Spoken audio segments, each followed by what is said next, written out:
한번 고지시켜 드리는데요. 발언 시간이 끝나고 답변하는 시간은 제가 어느 정도 드리는데 다시 마이크가 꺼진 상태에서 질문을 하시는 것은 조금 자제해 주시기 바랍니다. 네, 그 다음 의원님, 박기승 의원님. 남원대항 수임시 순창 국회의원 박기승입니다. 제가 공직선거법 중에 허위사실 공표죄 폐지 법안은 제가 국회 들어오자마자 준비를 해서 낸 법안입니다. 제가 이 법안을 낸 이유는 저도 현직에 있으면서 선거법 재판을 많이 해봤는데 사실은 허위사실 공표죄가 이게 정치의 사법화를 이끄는 가장 대표적인 독소 조항이라고 저는 생각했기 때문에 국회에 들어오자마자 폐지 법안을 준비해서 낸 것입니다. 미국 같은 사례를 들면 미국 같은 경우에는 표현의 자유나 국민의 알 권리를 중요시하기 때문에 명예훼손죄라는 죄로 한 번도 형사 기소돼서 처벌된 적이 없습니다. 명예훼손죄로 처벌하는 규정 자체가 없고 미국 주 중에 두세 개 중에 명예훼손죄 규정이 있는데 되게 사문화되어 있고 한 번도 형사적으로 기소된 적이 없습니다. 미국은 그래서 마음껏 이야기하고 그 부분은 본인이 책임지는 겁니다. 그리고 그 정도가 심한 경우에는 민사상 손해배상으로 해결하고 있습니다. 그런데 우리나라 똑같이 헌법상 표현의 자유를 보호하고 있고 중대한 권리죠. 국민의 알 권리. 그럼에도 불구하고 지금 형법에 명예훼손죄로 처벌하고 있습니다. 그런데 지금 또 공직선거법에 그보다 훨씬 더 엄중하게 더구나 지금 당선자의 지위를 박탈하고 또 낙선자 같은 경우에도 이게 유죄 판결을 100만 원 이상 받으면 뭐 5년, 10년 출마하지 못하는 굉장히 엄격한 규정으로 되어 있습니다.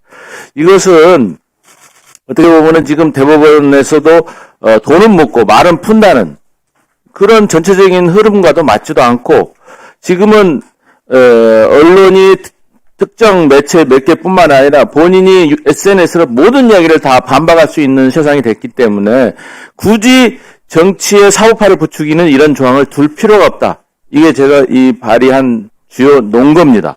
그리고 이게 또 자칫 이게 정치적으로 많이 악용되고 있습니다.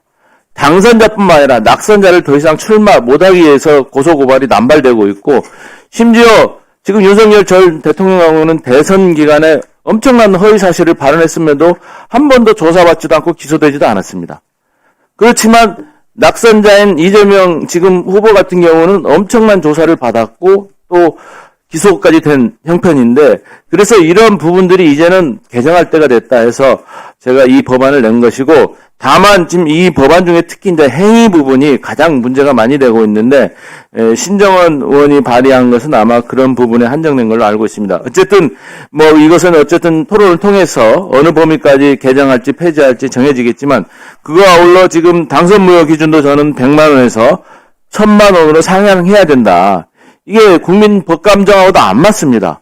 아니 중요한 직위를 상실시킬 정도의 법위반인데 고작 벌금 100만 원 가지고 당선되느냐 아니면 무효냐 이렇게 선언한다는 게 너무 자기적이고 현재 물가 수준이나 경제 상황과도 안 맞습니다. 그것도 당선 무효기준을 1000만 원 이상으로 상향하는 이런 상황을 제가 낸 것입니다. 여기에 대해서 한번 현재 성평에 청구 소식을 바랍니다. 기본적으로 250조 1항의 그 입법 취지는 유권자의 그 선택, 그 의사를 왜곡시켜서 선거의 공정성을 해하는 부분을 규제하기 위한 법률입니다. 이 행위 개념이 들어간 게 2000년인데 지금 2025년까지 25년간 아무런 문제 없이 적용이 되어 왔고 무엇보다도 헌법재판소에서 이 250조 1항에 대해서 즉 행위라는 개념이 불명확한 개념이기 때문에 죄형 법정주의에 어긋나는 것 아니라는 비난이 있어 왔습니다. 그런 부분에 대해서 헌법재판소가 21년도 그다음에 24년도에도 동일한 취지로 즉 행위의 개념은 일상생활의 모든 개념을 포함하는 개념 요소가 아니다. 즉 법원에서 유권자의 그 의사에 영향을 미치는 즉 선거의 공정성을 해하는 부분에 국한해서 그 행위의 개념을 정립시킬 수 있기 때문에 그 죄형 법정주의에 어긋나지 않는다는 그런 판단을 해왔습니다. 그런 과정이기 때문에 저희들은 이 개정안에 대해서 신중한 검토가 필요하다고 말씀을 드리는 거고요. 네. 다만 총장님, 네. 그 말씀 중에 국민의 또 인식의 오류가 있을 수 있기 때문에 제가 바로잡고 네. 다 들었어요. 사무총장님께서 제 얘기에 대해서 말씀하실 거 있으면 하세요. 자, 선관위 사무총장께서 말씀하신 부분은 행위라는 부분을 넣어도 죄형 법정주의에 어긋나지 않고 위헌이 아니다라는 취지로 말씀하셨죠. 네.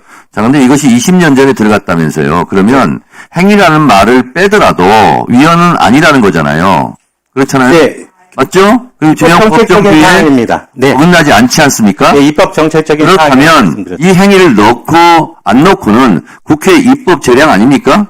거기에 해당합니다. 그렇습니다. 네. 그래서 이렇게 두 개를 다 말씀하셔야지 한쪽만 말씀하시는 게 그래서 제가 아까 아십니까? 말씀드리려고 했는데 부르셔서. 제가 이렇게 확인을 해 드리는 겁니다. 네. 위원장이 진행하는 데 있어서 너무 그렇게 하지 마세요.